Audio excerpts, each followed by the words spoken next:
Before there was Adam, before there was Eve, there was a time of great mystery, a world before humanity, hidden in the shadows of Scripture.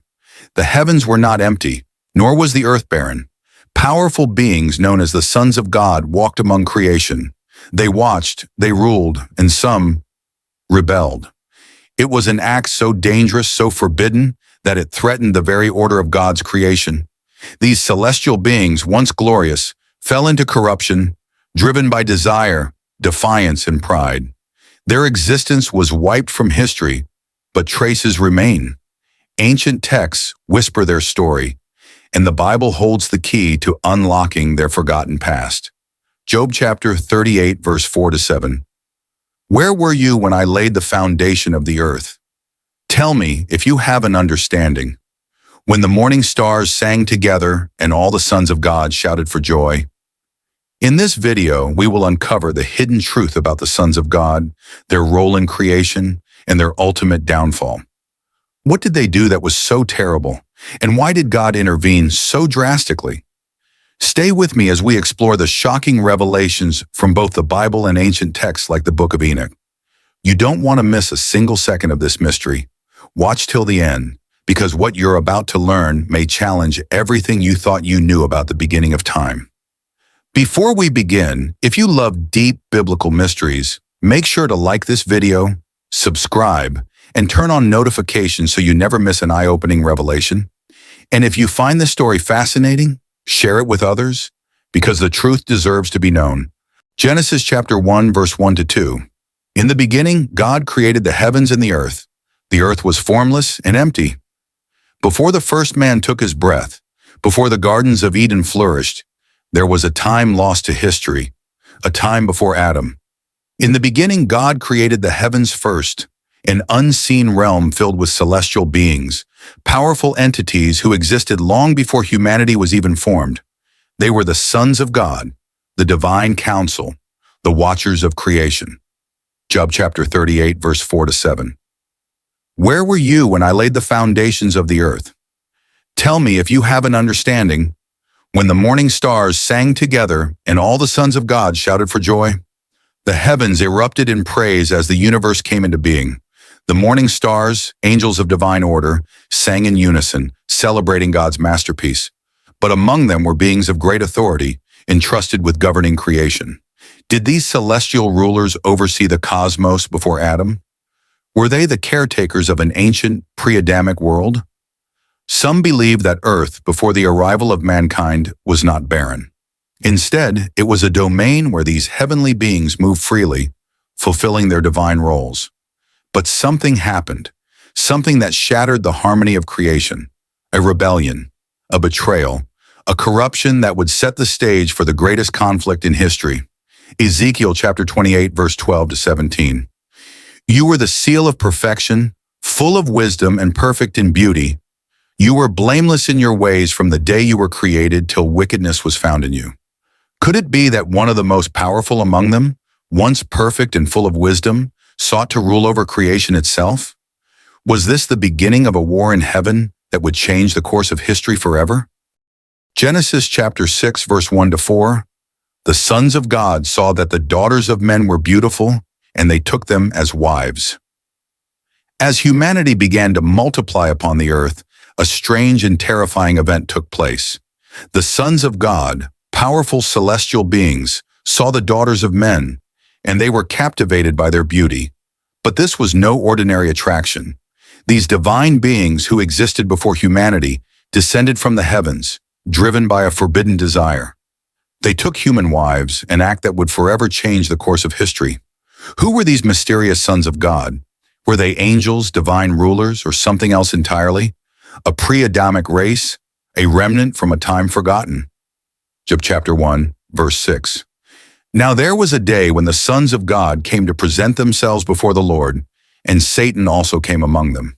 Throughout Scripture, the sons of God are depicted as celestial beings, often associated with angelic forces or divine councils. Their purpose was to watch over creation, to guide and govern. But what happened when they crossed a line, defying God's command? Jude verse 6. And the angels who did not keep their proper domain but left their own habitation. He has reserved in everlasting chains under darkness for the judgment of the great day. In the Book of Enoch, we learn that this act of rebellion went beyond mere temptation. Led by their chief Shemihaza and his second-in-command, Azazel, these angels descended upon the earth, breaking a divine boundary that was never meant to be crossed. They lay with human women, and from their union came the Nephilim, giants of unimaginable power and strength. But this was not a blessing. No, it was a curse that would unravel creation itself. The world became a place of chaos, filled with violence and corruption. The Nephilim, those mighty offspring, spread terror across the earth. The purity of creation was tainted by their existence, and the hearts of men grew wicked. God looked upon the earth and saw its great corruption. The wickedness of man had multiplied, and the hearts of mankind had turned fully toward evil. And this was only the beginning. The heavens were watching, and a divine response was imminent. But what would God do? Would he allow his creation to spiral into darkness? Or would there be a judgment so severe that it would forever erase the memory of these rebellious beings from the earth? Stay with me, for the consequences of this rebellion will be more devastating than you can imagine. The judgment of the sons of God is about to unfold. But what will be their fate? And what does it mean for mankind? As the sons of God descended to the earth, taking human wives and bringing about the Nephilim, a much greater rebellion was already unfolding in the heavens. Lucifer, once known as the morning star, the most beautiful of all celestial beings, was growing dissatisfied with his position. His pride led him to utter the fateful words, "I will ascend to the heavens. I will exalt my throne above the stars of God. I will be like the Most High." Lucifer, once the highest archangel in heaven, sought to overthrow the very throne of God. His ambition burned with an intensity so fierce that it ignited a war in the heavens. But this rebellion would not go unchallenged. Michael, the archangel of God, the protector of heaven, rallied the faithful angels. With divine authority and a sword of blazing light, Michael and his army waged war against Lucifer's forces. And in the end, Lucifer, prideful and defiant, was cast out of the heavens. Imagine it. Lucifer, the most glorious of beings, hurled from the realm of light, his power broken, his throne shattered. He fell from grace, and with him, a third of the angels who had followed him into rebellion. Revelation chapter 12, verse 7-9. And war broke out in heaven. Michael and his angels fought with the dragon, and the dragon and his angels fought, but they did not prevail, nor was a place found for them in heaven any longer. So the great dragon was cast out, that serpent of old, called the devil and Satan, who deceives the whole world. He was cast to the earth, and his angels were cast out with him. This was the moment when Lucifer, now known as Satan, was cast down to the earth. No longer the shining one, he became the enemy of mankind. His fall from heaven, driven by pride, would mark the beginning of an eternal struggle between good and evil. But could this rebellion have triggered the destruction of the world even before Adam was created? Could it have set in motion the events that led to the corruption of mankind? It seems that Lucifer's fall wasn't the only rebellion to shape the earth's future. No, the corruption of the sons of God and their fall from grace had already tainted creation. And now, with Satan cast down to the earth, it was only a matter of time before the heavens would intervene again. Numbers chapter 13, verse 33. We saw the Nephilim there. We seemed like grasshoppers in our own eyes, and we looked the same to them. Before the great flood, there were beings so massive, so fearsome, that the earth itself quaked under their weight. These were the Nephilim, the mighty giants born of the union between the sons of God and human women. They were said to be giants, warriors, and rulers, beings whose very presence struck fear into the hearts of men. When the Israelites entered the land of Canaan and spied out the promised land, they saw these creatures. The spies were terrified. They said, "We seem like grasshoppers in our own eyes, and we look the same to them." The Nephilim were not just tall, they were titanic, almost godlike in their strength and stature. But these giants were more than just physical behemoths. According to the Book of Enoch, the Nephilim were not mere offspring. They were corrupt and violent. The fallen sons of God, in their rebellion, passed on their own destructive nature to their children, creating a race of beings who were born to rule and dominate, bringing chaos and destruction to the world. These giants were no saviors. They were a force of evil. The world was consumed with corruption as the Nephilim instilled fear and darkness wherever they went. They spread violence and wickedness, and their influence reached every corner of the earth. The Lord saw that the wickedness of the human race had become great on the earth, and every inclination of the thoughts of man was evil. The Nephilim, born of a forbidden union, were the catalyst for this downfall. But how did God respond to this growing corruption? Was the earth, tainted by the violence of the Nephilim, beyond saving? The answer comes in the form of a divine judgment that would erase this perversion of creation once and for all. The Great Flood, a catastrophic event that wiped out nearly all life on earth, was not just a random act of destruction. It was a purge, a divine intervention to eliminate the Nephilim, their influence, and the wickedness that had come with them. God, in his mercy and justice, chose Noah, a righteous man, to survive and rebuild the world. God, in his infinite wisdom, could no longer stand to look upon the earth that had become so corrupted by the Nephilim. "I will wipe from the face of the earth," he declared, "the human race I have created." The flood would serve as a reset, a cleansing of the world tainted by these fallen creatures. As the floodwaters surged, engulfing the land, the Nephilim, along with the wickedness they had brought, were erased from the earth. But their legacy didn't die with them. The giants may have perished, but their corruption left a stain on mankind, one that would echo through the ages. But was this truly the end of the Nephilim, or did their evil influence survive in hidden forms? And what of the sons of God? Did their fall lead to an even greater mystery, one that would shape humanity's destiny? Stay tuned, because what comes next will reveal a shocking truth that has been concealed for centuries. 2 Peter chapter 2, verse 4.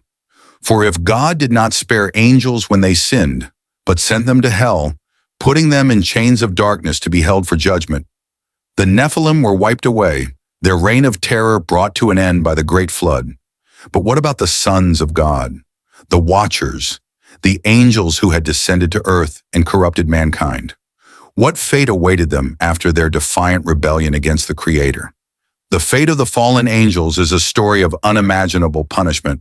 The Book of Enoch reveals their fate in excruciating detail. These rebellious beings, led by Shemihaza and Azazel, had defied the heavenly order and taught humanity forbidden knowledge. They introduced humans to dark arts, weapons of war, and knowledge meant only for the divine realm. Their actions set the stage for the corruption of the world before the flood. Enoch 10, chapter 4-6. "And the Lord said to Raphael, Bind Azazel hand and foot, and cast him into the darkness, and make an abyss in the desert, and cast him therein, and cover him with darkness." Their punishment was as severe as their sin. The Book of Enoch tells us that the Lord commanded Raphael, one of the holy archangels, to bind Azazel and cast him into the abyss. The angel was chained, cast into darkness, and sealed there forever. The others, including Shemihaza, were not spared either. All were imprisoned in the depths of the earth, awaiting the final judgment. The watchers, once mighty celestial beings, now lie bound, far from the glory of the heavens. But this is not where their story ends.